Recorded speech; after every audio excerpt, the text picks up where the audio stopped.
नमस्कार, मी प्रियंका चंदाले. कथासंग्रह वाटा. लेखक व्यंकटेश मांडगुळकर.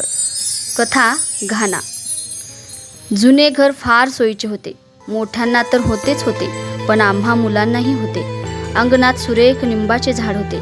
संध्याकाळ झाली की त्यावर शेकडो चिमण्यांचा गोंधळ सुरू होई. अंधार पडला आणि चिमण्यांचे डोळे आंधळे झाले की आमची मांजरी शिकार करण्यासाठी निंबावर चढे. अंथरुणात पडून केवळ आवाजावर तिची शिकार आम्हाला सविस्तर कळत असे. जुन्या घरात पाकोळ्या होत्या. बाहेरच्या भिंतीत साळुंक्यांची आणि राघूंची कोठी होती. घरात लठ्ठ उंदीर होते आणि त्यांची चपळाईने शिकार करण्यासाठी आम्हाला सदैव मदत करणारी चंपी कुत्री होती. मागे जुना आड होता. त्यातही चिमण्या घरे करून राहत. त्यांच्या नादानं साप आडात जाई आणि चुकून पाण्यात पडे. बोराटीची फांजर आडात सोडून त्याला शोधून काढून मारावी लागे. जुन्या घरात छान नवा सोफा होता. जुना सोफा होता. काठीची खोली होती. कोठीची खोली होती. मांजरघरात बाळंतिणीची खोली होती. घरात भरपूर जुने पुराणे सामान होते. मूर्त्या होत्या, भांडी होती, जुने कागद होते, पागोटी होती, पीकदाण्या होत्या. जुन्या घरात म्युझियमच होते. आणि विशेष म्हणजे जुन्या घराच्या बुटक्या पाठभिंतीवर पाय सोडून बसले की नाना गोष्टी दिसत.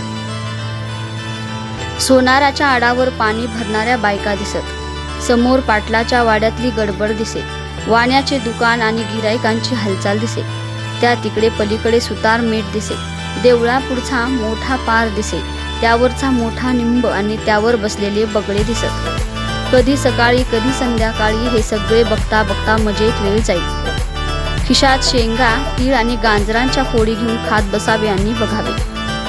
विशेष म्हणजे डाव्या बाजूस विठोबा तेल्याचा घाना चाललेला असे. विठोबा तेली आमच्या काकांच्या सोफ्यात राहत असे. काका नोकरी निमित्ताने परगावी होते. त्यांचे माझघर बंद होते. त्यात सामान सुमान टाकून फक्त सोफा तेवढा त्यांनी विठोबा तेल्याला वापरायला दिला होता. कारण घरात वावर असावा. रोज संध्याकाळी दिवा लागावा. भाडे वगैरे घेण्याची तेव्हा पद्धत नव्हती. काकांच्या घराला लागूनच मोकळ्या जागी एक भली मोठी बाभळ होती.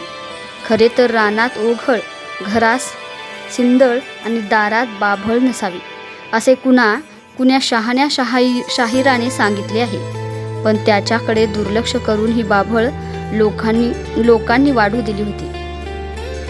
आणि काही वर्षात तिचा प्रचंड विस्तार पसरला होता. बाभळीची सावली ही काही चांगली सावली नव्हे. बाभळीची पाने केवढी लहान, त्यांची सावली ती किती दाट पडणार.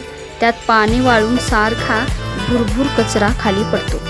वाळली फुले पडतात, काटे पडतात, अरडे नरडे. कुणी बाभळीच्या सावलीला गुरे शेरडे तेवढी बांधतात. एरवी तिचा कोणी उपयोग करत नाही. विठोबा तेली हा माणूसच संत असावा. कारण उभ्या जगाने टाकाऊ ठरवलेल्या सावलीतच त्याचा तेलाचा घाना होता. लाकडाची प्रचंड गाठ कोरून केलेला घाना आणि त्यात लाकडाची भली मोठी लाट. पाण्यातले तेल पिऊन ही लाट आणि घाना सुरेख पॉलिश केल्यासारखा तुकतुकीत झाला होता. गावातले शेतकरी करडा पुष्कळ करत. हरभऱ्याच्या पिकातच करड्यांचे पीक पट्टे असत. हा करडा काढून त्यांचे पेटे रानातून पडले म्हणजे काड्या कुरकुरच्या नावाचे परदेशी पाखरांचे कळपच्या कळप आमंत्रण पोचल्यासारखे येत. काव काव असे त्यांचे ओरडणे. एक तास घराबाहेर येऊन आभाळाकडे बघावे तर ओळीत उडणारी, वरचेवर ओळींचा आकार बदलणारी शेकडो पाखरे दिसत. त्यांना बुजवण्यासाठी पटके उडवीत, गोफणीने धोंडे फेकीत. शेतकरी धावाधाव करीत. पण पाखरांच्या तडाख्यातून वाचलेले करडे पोत्याने विठोबाच्या घाण्यावर येऊन पडत. लाटेने चिरडले जात आणि चवदार पिवळे धमकते. आणि जनावरांनीच काय, माणसांनी सुद्धा वाटेल तर खावी अशी सुरेख पेंट तयार होईल. सुगीचे दिवस असले की दिवसभर विठोबाचा घाना चालत असे. कधी काळी कोणा डोकेबाज इंजिनियरने डिझाईन केलेले हे विलक्षण यंत्र म्हणजे माझ्या बालबुद्धीला एक चमत्कारच वाटे. सतत आवाज करणारा घाना, गोल गोल फिरणारा, फिरता फिरताच मुतणारा तो बैल, तो विठोबा सारे भगत. घाण्याचे शब्दहीन गाणे ऐकत मी आपला बुटक्या भिंतीशी बसून राहीन. विठोबा तेली चांगला उंचापुरा आणि हाडापेराने बळकट होता. लाटा उचलून उचलून तो गोल फिरून फिरून त्याच्या दंडाच्या बेंडक्या आणि मांड्यांचे पट चांगले तयार झालेले होते. घाण्यामागे हिंडताना त्याच्या डोक्याला टापशी बांधलेली असे. अंग उघडेच, खाली धोत्राचा काचा पार वरपर्यंत मारलेला आणि पुढे लंगोटीप्रमाणे एक पोत्याचा तुकडा कमरेला खोचलेला. त्याला हात पुसून पुसून तो इतका तेलकट झालेला असायचा की पिळला तर मापभर तेल गळावे. घाण्याचा बैल तांबड्या रंगाचा, बुटका थोराड आणि वेड्या वाकड्या शिंगांचा होता. तरी विठोबाने त्याचे नाव बादशहा ठेवलेले होते. या बादशहाचे व आपलेही मन रिझवण्यासाठी विठोबा घाण्यामागे सुरेख गाणी म्हणायचा. सर्वात आकर्षक भाग म्हणजे घाण्याबरोबर फिरणारी एक दगडाची शिळा होती. चालत्या गाडीवर चढून गाडीवान जसा जुवावर बसतो आणि मोटकरी जसा सोंदुरावर बसतो तसा विठोबा पटकन उडी मारून कावळा बसावा तसा या सीटवर बसेल आणि गोल गोल फिरत राहील. पण हे सुख त्याला बराच वेळ घेता येत नसे, कारण घाण्याची वरचेवर देखभाल करण्यासाठी खाली उतरावेच लागे. रगडल्या जाणाऱ्या करड्यावर पाणी शिंपडायचे असे, लाट उचलायची असे. एक ना दोन कधी कधी विठोबाला घरात जाऊन चिली मोडण्याची तल्लख खुई. मग तो ओरडून मला विचारे, काय कुरकळणी, येता का घाण्यावर बसायला?